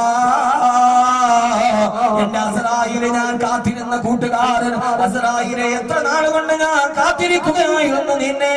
നീ ഇപ്പോൾ എന്റെ തലയുടെ മുകളിൽ വന്നല്ലോ എന്ന് പറഞ്ഞിട്ട് സ്വാഗതം ചെയ്തു മഹാനായ ഹുദൈഫ റളിയല്ലാഹു അൻഹു. എത്രയോ ചരിത്രങ്ങൾ മോനെ. ആദ്യമായി സൂറത്തിന്റെ കാലത്ത് പഠിപ്പിക്കുന്നത് അവനവന്റെ മരണത്തെ കുറിച്ച് ഓർക്കാനാ. എന്റെ പ്രിയപ്പെട്ട നൂതനദേശൻ ചെറുപ്പക്കാരാ, ആരാ നൂതനദേശൻ ചെറുപ്പക്കാരെന്നറിയോ? പുതിയ തലമുറ. ഈ ലോകം അവർക്ക് കൊടുത്ത പേരാണ് പുതിയ തലമുറ. പഴയ തലമുറയുടെ പൗരാണികതകളെ മറന്നു കളഞ്ഞ പുതിയ ലോകത്തിന്റെ ആവിർഭാവത്തിലൂടെ നടന്നുപോയ എന്റെ നൂതനദേശൻ ചെറുപ്പക്കാരാ, ആരാ നൂതനദേശൻ എന്നറിയോ? അണുകുടുംബത്തിന് ജനിച്ച ആധുനിക രാസവള നിർമ്മാണശാലയിലെ ഉപോൽപ്പന്നം പോലെ കെൻഡക്കി, KFCയും ബർഗറും പിസയും മാത്രം തിന്നു പഠിച്ച അബൈദാത്തിയുടെ ബാലൻസ് സ്ഥിരമായി നോക്കുന്ന വൈകുന്നേരമാകും ആരാണ്ട പഞ്ചാത്തിപ്പിടിയിൽ കയറ്റിയിട്ടാണെങ്കിലും വേണ്ടില്ല അബൈദാന്റെ ബാലൻസ് ചെയ്ത് പാതിരാ സമയത്ത് ലോകത്തുള്ള 140 ഏതൊക്കെ പെണ്ണ് തുണിയുരിഞ്ഞാടിയാൽ അത് മുഴുവനും തന്റെ www.com കണ്ടാസ്വദിച്ച് പാതിരാ സമയത്തെല്ലാം അനുഭവിച്ച് തളർന്നുടക്കുന്ന പാതിരാ സമയമാകുമ്പോ തളർന്നവശനായി മുമ്പിൽ വിരിച്ചു വെച്ചിരിക്കുന്ന ലാപ്ടോപ്പിന്റെ ഡെസ്ക്ടോപ്പിലേക്ക് തലമയക്കി വെച്ച് അവിടെ കിടന്നുറങ്ങുന്ന വർഷങ്ങളായി പള്ളിയിലെ സുബഹിയുടെ ബാങ്ക് ചെവിയിൽ കേട്ടിട്ടില്ലാത്ത വർഷങ്ങളായി സുബഹിയുടെ ബാങ്ക് ചെവിയിൽ കേട്ടിട്ടില്ലാത്ത മധ്യാഹ്നത്തിൽ ഉറക്കമെഴുന്നേൽക്കുന്ന എന്റെ പ്രിയപ്പെട്ട ചെറുപ്പക്കാരാ, മരിക്കണ്ട മോനെ. ആ ഉറക്കം തന്നൊരു മരണമായി മാറിയാലോ? ആ മരണത്തെ കുറിച്ചോത്തിട്ട് കരയാനാ നബി തങ്ങൾ പറഞ്ഞത്. മഹാനായ അബൂബക്കർ റളിയല്ലാഹു തആല അൻഹു മരണാസന്നനായി സക്കറാത്തിന്റെ വേദനയിൽ കിടക്കുമ്പോ ബഹുമാനപ്പെട്ട ആയിഷ റളിയല്ലാഹു തആല ഓടി വന്നു. ഉപ്പലോകത്തിനാണെന്ന് മഹദിയായ ആയിഷ റളിയല്ലാഹു തആല ഓടി വരികയാ. ആ സമയത്ത് വന്ന് ഉപ്പാടെ ചാരത്ത് വന്നിട്ട് ആയിഷ ബീവി പൊട്ടിക്കരഞ്ഞു പറഞ്ഞു വന്ന്, എന്റെ പ്രിയപ്പെട്ട ഉപ്പ, നിങ്ങൾ എന്നെ വിട്ടുപോയാ ഇനി എന്റെ ഉപ്പാക്ക് പകരം എനിക്കാരാണുള്ളത്? ആ സമയത്തൊരു പ്രിയപ്പെട്ട പൊന്നുമോളുടെ കരച്ചില. പൊന്നുമോളെ, വാപ്പ മരിക്കുന്ന സമയത്തൊരു പൊന്നുമോളോട് അന്ന് അബൂബക്കർ റളിയല്ലാഹു തആല അവന് 63 വയസ്സാണ് പ്രായം. ആയിഷ റളിയല്ലാഹു തആലയ്ക്ക് കൃത്യം 20 വയസ്സാണ് പ്രായം. വാപ്പ മരിക്കുമ്പോ 20ാമത്തെ വയസ്സിലെത്തിയ പ്രിയപ്പെട്ട വിധവയായ മകളാണ് ആയിഷ. പൊട്ടിക്കരയാണ് എന്റെ ഉപ്പ പോവുകയാണോ? എന്റെ പ്രിയപ്പെട്ട ഭർത്താവ് റസൂലുള്ളാഹി സ്വല്ലല്ലാഹു അലൈഹി വസല്ലം വഫാത്തായിട്ട് എനിക്കൊരു വലിയ നഷ്ടം സംഭവിച്ചിട്ട് കാലങ്ങളായില്ല. രണ്ടാമത് എനിക്കൊരു മുസീബത്ത് വരുന്നു. എന്റെ ഭർത്താവ് പോയിട്ട് ആരംഭവും അവരംഭവും എന്റെ പ്രിയപ്പെട്ട ഉപ്പയാ. ഭർത്താവ് മരിച്ച് എനിക്ക് എന്റെ ഉപ്പ ഇവിടെ പറഞ്ഞാൽ പിന്നെ എനിക്ക് ആരാണ് ഉപ്പ? എന്റെ പ്രിയപ്പെട്ട പൊന്നുമോള് സക്കറാത്തിന്റെ വേദനയിൽ അല്ലാഹുവേ, ജീവിതത്തിൽ സഹിക്കാൻ പറ്റാത്തൊരവസ്ഥയതല്ലേ പിതാക്കന്മാര്? നമ്മളും മരണത്തിന്റെ വേദനയിൽ കിടക്കുമ്പോ ആറ്റുനോട്ട് വളർത്തിയ മക്കൾ വന്നിട്ട് നമുക്കൊന്നും പറയാൻ കഴിയാതെ നമ്മൾ നിൽക്കുന്ന സമയത്ത് പൊട്ടിക്കരയുമ്പോ, ഉപ്പാന്ന് വിളിച്ചിട്ട് മക്കൾ കരയുമ്പോ ആ കരച്ചിന് കണ്ടു നിൽക്കാൻ നമുക്ക് പറ്റുമോ? മക്കളെ ഹൃദയത്തിന് ചേർത്ത് വെച്ച് സ്നേഹിക്കുന്ന പൊന്നുമകളെ, ആൺമക്കളെക്കാൾ നമുക്ക് സ്നേഹം നമ്മുടെ പെൺമക്കളോടാണല്ലോ. ഒരു പിതാവെന്ന രീതിയിൽ അനുഭവിച്ചു തന്നെ ഞാൻ പറയാ, നമ്മുടെ ഹൃദയത്തിൽ കെട്ടിപ്പിടിച്ചു നിൽക്കുന്നത് നമ്മുടെ പൊന്നു പെൺമക്കളാ. ഒന്ന് കാണാൻ കൊതിക്കുന്ന ഏത് സമയത്ത് വീട്ടിലോട്ട് ഓടിച്ചെല്ലുമ്പോഴും അപ്പാന്ന് വിളിച്ചോടി വന്ന് കെട്ടിപ്പിടിച്ച് കഴുത്തിൽ ചാടിക്കടന്ന് കവളത്ത് മൊത്തം തന്ന നമ്മുടെ പൊന്നുമക്കള് സക്കറാത്തിന്റെ വേദനയിൽ പെടയാണ്. ഒരു ഭാഗത്തും മരണവേദന. ആ സമയത്ത് ചാരത്ത് വന്ന് പെൺമക്കള് ഉപ്പ എന്ന് പറഞ്ഞിട്ട് കരഞ്ഞാൽ ആ കരച്ചിന് നമുക്ക് സഹിക്കാൻ കഴിയില്ലല്ലോ. ആയിഷ റളിയല്ലാഹു തആലയുടെ പൊന്നുമോളുടെ കരച്ചിൽ കണ്ടപ്പോ മാത്രമല്ല, ഭർത്താവ് മരിച്ചിട്ട് വിധവയാണ് തന്റെ പൊന്നുമോൾ. അബൂബക്കർ റളിയല്ലാഹു തആല ഒരു പിതാവിനെയും മകളെയും നിങ്ങളെ കഥാപാത്രത്തിലൂടെ തിരിച്ചറിയുക. പറഞ്ഞു, പൊന്നുമോളെ ആയിഷ, ഇങ്ങനെ പറയാനല്ലല്ലോ അല്ലാഹു പറഞ്ഞു തന്നത്.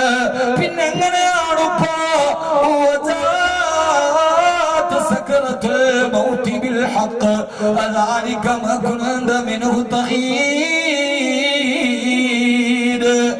മരണവേദന നിനക്ക് ആസന്നമായി, നീ ഒളിച്ചു നടന്ന മരണം നിന്നെ പിടികൂടാനെത്തി എന്നർത്ഥം വരുന്ന ആയത്തോതി കൊടുത്തപ്പോ ആയിഷ റളിയല്ലാഹു തആല പൊട്ടിക്കരഞ്ഞു പോയി.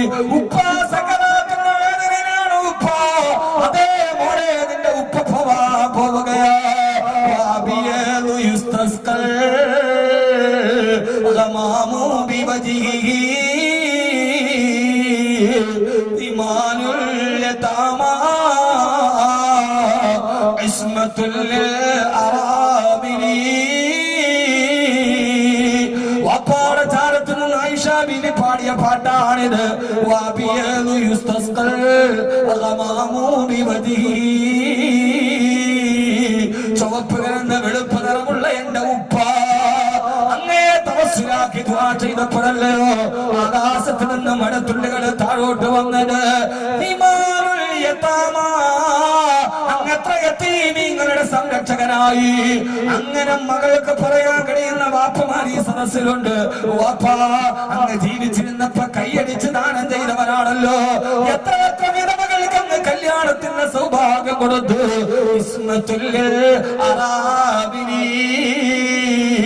എന്റെ വാപ്പാന്റെ എന്റെ ഉമ്മാന്റെ കൈ കൊണ്ട് കല്യാണ സൗഭാഗ്യം കിട്ടി എത്ര യതീമികൾ, എത്ര അങ്ങനെ പറയാൻ കഴിയുന്നത് ഭാഗ്യമാണ്. അല്ലാഹു അവരുടെ പ്രയാസങ്ങളൊക്കെ മാറ്റിക്കൊടുക്കട്ടെ. ഇത് അബൂബക്കർ റളിയല്ലാഹു അൻഹു എന്ന ഉപ്പാന്റെ മുമ്പിൽ മകള് പാടിയതാ. എത്ര വിധവകൾക്ക് അങ്ങ് കൂട്ടായി ഉപ്പ എന്ന് പാടിയപ്പോ ഹബീബായ അബൂബക്കർ റളിയല്ലാഹു തആല പറഞ്ഞു, ആയിഷ ഇതെന്നെ കുറിച്ച് പറയേണ്ടതല്ല മോളെ. ഫദാക റസൂലുള്ളാഹ്, ഫദാക റസൂലുള്ളാഹ്, ഇത് അല്ലാഹുവിന്റെ റസൂലിനെ കുറിച്ച് പറയേണ്ടതല്ലേ, നിന്റെ ഭർത്താവിനെ കുറിച്ച് പറയേണ്ടതല്ലേ മോളെ. ആയിഷ റളിയല്ലാഹു തആല പൊട്ടിക്കരഞ്ഞപ്പോ അബൂബക്കർ റളിയല്ലാഹു തആല പറഞ്ഞു, മോളെ ഉപ്പാന്റെ മുഖവും ശരീരവും ഒന്ന് മൂടാൻ ഒരു വെള്ള തുണി എടുത്തു കൊണ്ടുവാ മോളെ. ഉപ്പാന്റെ അവസാനത്തെ പറച്ചിലാണ്, പൊന്നുമോള് തുണി എടുക്കാനോടി. കൂട്ടനിന്ന് സഹാബത്ത് പറഞ്ഞു, മഹാനവറുകളെ നിങ്ങളുടെ മരണമാസന്നമായല്ലോ, ഞങ്ങളൊരു വൈദ്യനെ വിളിക്കട്ടെ, രോഗം കലശരായല്ലോ. എന്തിനാണ് വൈദ്യനെ വിളിക്കുന്നത്? വൈദ്യൻ ഇപ്പൊ എന്നെ പരിശോധിച്ചിട്ട് തിരിച്ചു പോയതേയുള്ളൂ, ഞങ്ങൾ കണ്ടില്ലല്ലോ, നിങ്ങൾക്ക് കാണാൻ കഴിയാത്ത വൈദ്യനാണ് വന്നത്. അതേ പരിശോധിച്ചിട്ട് എന്താണ് പറഞ്ഞത്? അബൂബക്കർ റളിയല്ലാഹു തആല പറയാ, വൈദ്യൻ എന്നെ പരിശോധിച്ചിട്ട് എന്നോട് പറഞ്ഞു,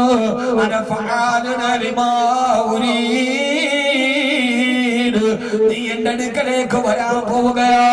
ആ സമയത്ത് എനിക്ക് ഇഷ്ടമുള്ളത് എന്താണോ അത് നിനക്ക് വേണ്ടി ഞാൻ ചെയ്യുമെന്ന് പറഞ്ഞിട്ടാണ് എന്റെ വൈദ്യം പോയിരിക്കുന്നത്. എനിക്കത് കേട്ടിട്ട് പേടിയാ. സഹോദരങ്ങളെ, ആരാ പറയുന്നത്? സാഹിബ് റസൂലില്ലാഹ് الرضا عن نبي بكر وعن عمر وعن علي وعن عثمان ذي الكرم مولاي صل وسلم.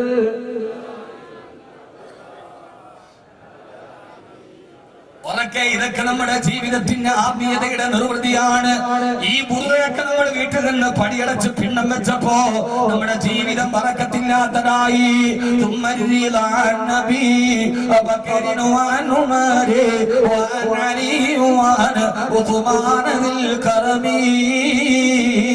മൗലായ സല്ലി വസല്ലം.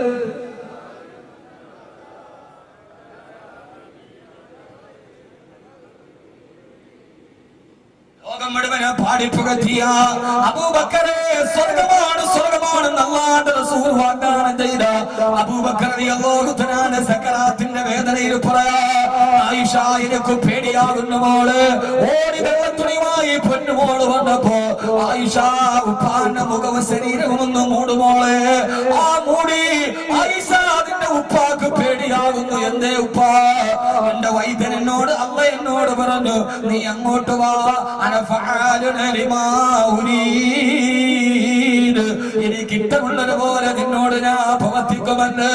എന്റെ റബ്ബിന്റെ കയ്യിലല്ലേ നരകമുള്ളത്, അവന്റെ കയ്യിൽ തന്നെയല്ല സ്വർഗമുള്ളത്. അവൻ ഏതാണ് എന്നോട് നൽകുന്നതെന്ന് എനിക്കറിയില്ല മോളെ എന്ന് പറഞ്ഞു പൊട്ടിക്കരഞ്ഞപ്പോ വാപ്പാന്റെ കണ്ണുനീര് തുടച്ചു മാറ്റി ആയിഷ റളിയല്ലാഹു തആല മുഖം വിട്ടുമൂടി. കുറച്ചു കഴിഞ്ഞപ്പോ ചരണം അവസാനിച്ചു. അടിയിൽ നിന്നൊരു വാക്ക് കേട്ടു, അശ്ഹദു അല്ലാ ഇലാഹ ഇല്ലല്ലാഹ് വഅശ്ഹദു അന്ന മുഹമ്മദൻ റസൂലുള്ളാഹ്. തുണിയെടുത്തു മാറ്റുമ്പോ മാനവരുടെ മന്ദസ്മിതം തൂകി റൂഹുവിടെ പറഞ്ഞിട്ട് പുഞ്ചിരി തൂകി കിടക്കുന്നുണ്ട്. എന്റെ പ്രിയപ്പെട്ട സഹോദരങ്ങളോട് സഹോദരിമാരോട് അവനവന്റെ മരണം ഇത്രത്തോളം നല്ലതായി മാറാട് ഇന്നത്തെ ദിവസം നമുക്ക് ദുആ ചെയ്യാം. അല്ലാഹുവേ അല്ലാഹുവേ അല്ലാഹുവേ ഞങ്ങളുടെ മരണം നീ നന്നാക്കി തരണേ അല്ലാഹ്. അതുകൊണ്ട് ഈ ജീവിതം നന്നാവണോ എല്ലാ ദിവസവും നിങ്ങൾ ഓതണം.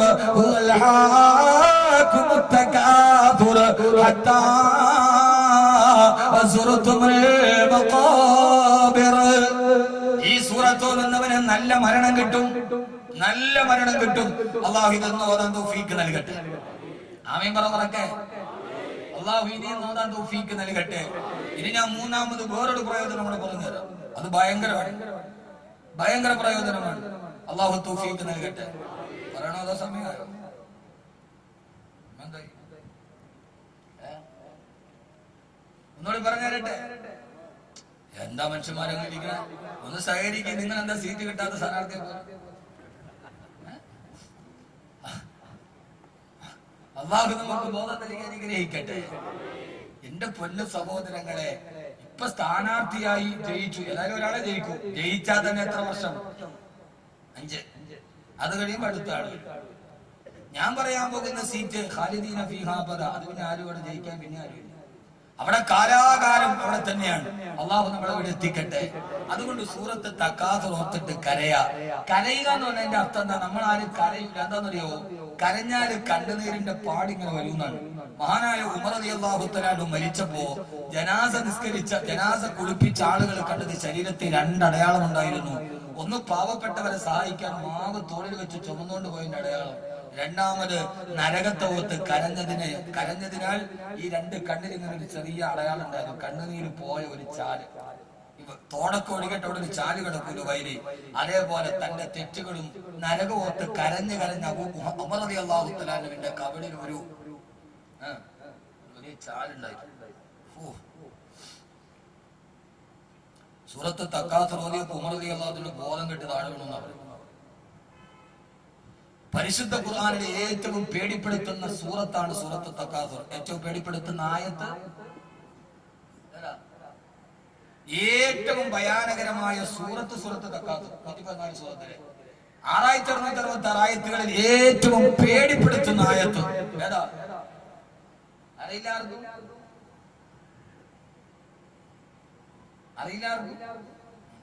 UDF എത്ര സീറ്റ് കിട്ടും? LDF അതൊക്കെ നമ്മൾ കണക്കൊണ്ട് വെച്ചിരിക്കാം. ഏറ്റവും പേടിപ്പെടുത്തുന്ന ആയത്ത് നാളെ നാളെ വരും. നാളെ നമ്മുടെ വിഷയം അതാണ്. ഏറ്റവും പേടിപ്പെടുത്തുന്ന ആയത്ത്. നമ്മള് കരയാത്തത് എന്താണെന്നറിയോ? കരഞ്ഞ കവിളിന്റെ മുഖത്തിൽ ഇങ്ങനെ ചാല് വരും. ചാല് വന്നാൽ പിന്നെ നമ്മുടെ ഗ്ലാമറൊക്കെ അങ്ങ് പോവും. ഒരടയാളം മാറ്റാനുള്ള പെടാപ്പാടിലാണ് നമ്മൾ. കാവേരി തേക്ക് 6 ആഴ്ച കൊണ്ട് കറുത്ത പുള്ളി അപ്രത്യക്ഷ. ഇതേത് സാമ്പത്തിക മാന്യമുണ്ടെങ്കിലും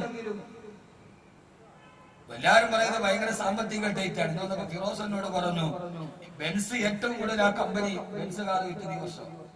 എന്നാ എല്ലാവർക്കും സാമ്പത്തിക പ്രസിദ്ധിയാണ്. അതിനൊന്ന് എന്നാ ഈ കൊടയിലുണ്ടാകുന്ന ഒരൊറ്റ ബ്രോസ്റ്റ് പൊരിച്ച കൊടി മിച്ചോട്ടിൻ്റെതാണ്. ഇന്ന് ഏറ്റവും കൂടുതൽ പൈസ മുടക്കുന്നത് സ്വർണത്തിനല്ല, കോസ്മെറ്റിക് ഐറ്റംസിനാണ്. ആണും പെണ്ണും കോസ്മെറ്റിക് ഐറ്റംസ് തേക്കാത്ത ആരാളുള്ളത്? പണ്ട് നമ്മളൊരു പെണ്ണ് കെട്ടിച്ചിട്ട് ഒരാളുടെ ബെഡ്റൂമിലോട്ട് കയറി പോയാൽ ആകെ വാതിൽ നമ്മുടെ കാണുന്നത് തടിയുടെ അലമാരയിൽ പണ്ടത്തെ ഒരു കുട്ടിക്കൂറാടെ പൗഡർ ഉണ്ട് അല്ലെ? അതിന്റെ അപ്പുറത്തോട്ട് വേറെ സാധനം കുട്ടിക്കൂറാടെ പൗഡർ ഉണ്ട് പണ്ട്. ആ കുട്ടിക്കൂറാടെ പൗഡറും ഒരു ചീപ്പും കണ്ണാടി, പിന്നെ അന്നത്തെ ഒരു ഒരു ഒരു ഒരു സോപ്പുണ്ട്. എന്താ അതിന്റെ പേര്? അതിന്റെ പേര് ഞാൻ പറഞ്ഞു. ഇമാമി സോപ്പുണ്ട്. ഹമാം ഒരു ഹമാമിന്റെ പച്ച കവറുള്ള സോപ്പ്, ഒരു കുട്ടിക്കൂറാടെ പൗഡറുടെ ചീപ്പ്, അതിനപ്പുറത്തോട്ട് എന്താ ഉള്ളത്? ഇപ്പൊ നിങ്ങളൊന്ന് നോക്കി, അവിടെ face pack, after shave, before shave, cream, കാല്, കയ്യ്, കണ്ണ്, പുരികത്തി തേക്കാൻ വരെ സർവ്വതുണ്ട്. കാരണം ഇന്നെല്ലാവരും അവനവന്റെ മുഖം വെളുപ്പിക്കാനുള്ള തിരക്കിലാണ്. യഥാർത്ഥത്തിൽ ഞാൻ എന്റെ പ്രിയപ്പെട്ട സഹോദരങ്ങളോട് രാത്രി കിടക്കാൻ നേരത്തെ ഒരു ഫേസ് പാക്ക് പറഞ്ഞു തരാൻ പോകും. ഇത് ദിക്ർ സലാത്തിന്റെ ഫേസ് പാക്ക്. എല്ലാവരും പപ്പായ അരച്ച് തേക്കണവർ അങ്ങനെ, കുക്കുമ്പർ തേച്ചേക്കണവർ അങ്ങനെ. ഈ അടുത്ത സമയത്ത് ഭയങ്കര വഴക്ക്, തലാക്കായി. അവസാനവും പറയും, ഉസ്താദെ ഞാൻ ഓഫീസ് കഴിഞ്ഞിട്ട് വീട്ടിൽ വന്ന് കുളിച്ചൊരുങ്ങി ബെഡ്റൂമിൽ പോയാ ഇവിടെ നേരെ മാനത്തോട്ട് നോക്കി കിടപ്പായി. തിരിഞ്ഞു നോക്കൂല, വലത്തോട്ട് നോക്കൂല, എന്നോട് മിണ്ടൂല്ല. സംഭവം അവളോട് ചോദിച്ചപ്പോഴാ പറഞ്ഞവളെ കണ്ണിന്റെ താഴ്ഭാഗത്ത് കറുപ്പുണ്ട്, അത് മാറാൻ കുക്കുമ്പർ അരിഞ്ഞ് കണ്ണുമേ വെച്ചിട്ട് മേപ്പോട്ട് നോക്കി കിടക്കുക. എന്താ ഗുണം? കണ്ണിന്റെ ഇടയിലെ കറുപ്പ് മാറും. അവള് കുക്കുമ്പർ വെച്ചിട്ട് അതിന്റെ മേപ്പോട്ട് കിടക്കുക. യഥാർത്ഥത്തിൽ ഒരാൾക്ക് സൗന്ദര്യം മാനദണ്ഡമാണെങ്കിൽ ആ സൗന്ദര്യം വേണ്ടത് സൗന്ദര്യത്തിന് പ്രസക്തിയുള്ള ഒരു കാലത്തല്ലേ ഇപ്പൊ നമുക്ക് ഇവിടെ പ്രസക്തിയുള്ളത്? ഇപ്പൊ സൗന്ദര്യം കൊണ്ട് വലിയ കാര്യമുണ്ട്. കറുകറുത്തവനും വെളുവെളുത്ത പെണ്ണിനെ കിട്ടും. ചില നല്ല പെണ്ണുങ്ങളെ കൂടെ ചില ഭർത്താക്കന്മാർ പോകുമ്പോൾ നമ്മൾ ഇവക്ക് ഇവനെ കിട്ടിയുള്ളൂ. കാരണം സൗന്ദര്യം ഒരു മാനദണ്ഡമല്ല, ഹൃദയത്തിന്റെ സൗന്ദര്യമാണ് പ്രധാനം. മുഖത്തെ കറുപ്പും വെളുപ്പും അതിന് എന്തെങ്കിലും ഒരു യോഗ്യതയുണ്ടെങ്കിൽ ആ സമയത്താണ് നമ്മുടെ മുഖത്തിന് വെളുപ്പ് വേണ്ടത്, അല്ലേ? ആണോ മനുഷ്യന്മാരല്ലേ? അപ്പൊ ആ സമയത്തല്ല മുഖം വെളുപ്പിക്കേണ്ടത്. മുഖം വെളുപ്പിക്കാനുള്ള ക്രീം ഞാൻ പറഞ്ഞില്ല, നിങ്ങൾ കേട്ടോളി. ഇന്ന് മുതൽ ഇത് ചെയ്യണം എല്ലാവരും. ഇന്ന് വാത് കഴിഞ്ഞ് പോയത് മുതൽ. ഇതാണ് നമ്മുടെ ഇന്നത്തെ ലാഭം. അള്ളാഹു സ്വീകരിക്കട്ടെ, അള്ളാഹു സ്വീകരിക്കട്ടെ.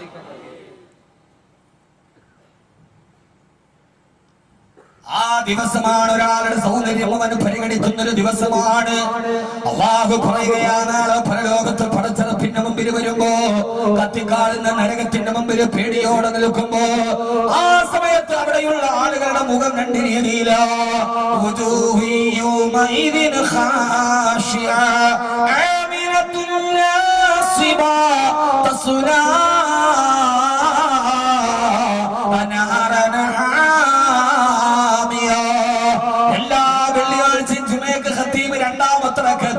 സൂറത്തായത് അതിന്റെ അർത്ഥം ഇതേവരെ നമ്മൾ മനസ്സിലാക്കിയിട്ടില്ല. അല്ലാഹു പറയുകയാ, പടച്ചറപ്പിന്റെ മുമ്പിൽ വിചാരണയ്ക്ക് വേണ്ടി ജനകോടികൾ ഒരുമിച്ച് നിൽക്കുമ്പോ അല്ലാഹുവിനോട് എന്ത് സമാധാനമാണ് പറയേണ്ടതെന്നറിയാതെ എല്ലാവരും അത്ഭുതത്തോടെ നോക്കി നിൽക്കുമ്പോ ആ സമയത്ത്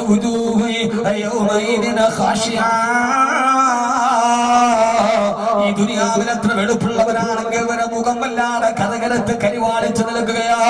എന്ത് കാരണമെന്നറിയോ? അവര് ജീവിതത്തിൽ ചെയ്ത ദുഷ്കർമ്മങ്ങളെ കാണുമ്പോ, അവരുടെ മദ്യപാനവും അവരുടെ ചൂതാട്ടവും അവരുടെ വ്യഭിചാരവും എന്ന് വേണ്ട ദുഷ്പ്രവർത്തനങ്ങൾ അവരെ കൈമുൻപിൽ കാണുമ്പോ അവരറിയാതെ മുഖം അങ്ങനെ കറുത്തു പോവുകയാ. എത്ര വെളുവെടുത്ത മുഖമാണെങ്കിലും പെണ്ണേ,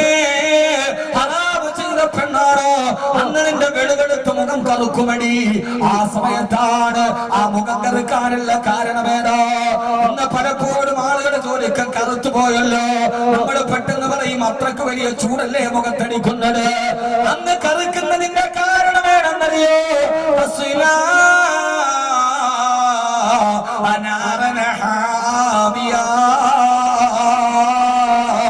പതച്ചു പൊന്തുന്ന നരകത്തിന്റെ തീനാളം അവരുടെ മുഖത്തെ കടിക്കുമ്പോ അവരുടെ മുഖം ഇങ്ങനെ കറുത്ത് കറുത്തു പോവുകയാ.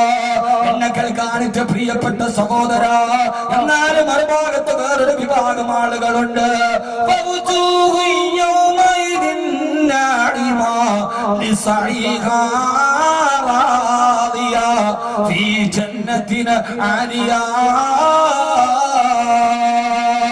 അവരുടെ മുഖം എത്ര കറുകറുത്തവരാണെങ്കിലും മുഖം ഇങ്ങനെ വെളുവെളുത്ത് നിൽക്കുകയാ. കാരണം